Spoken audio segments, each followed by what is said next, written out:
Reporting from the Q Television Centre with news from your region. We are the first for news that matters to you, locally, regionally and nationally. This is QTV News.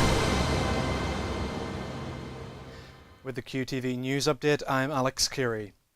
The leader of the Alliance Party has called for a date to be set for the next stage of talks on flags, parades and the past. David Ford says his party will call on Downing Street to push through for the next stage of the talks with the NI Executive and the Irish Government. It comes after half a year of talks chaired by Dr Richard Haass ended without an agreement at the end of last year. Elsewhere, 120 school staff who had been expected to be given redundancy deals have now been told by the Department of Education that they must stay on and work next term. It's a move that's angered both the Ulster Teachers Union and the Irish National Teachers Organisation. Stormont has now only approved the redundancy deals for staff working at schools that are either closing or merging.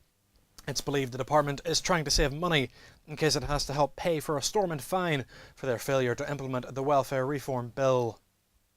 The Queen and the Duke of Edinburgh will kick off their second day of their visit here with a tour of Crumlin Road Jail.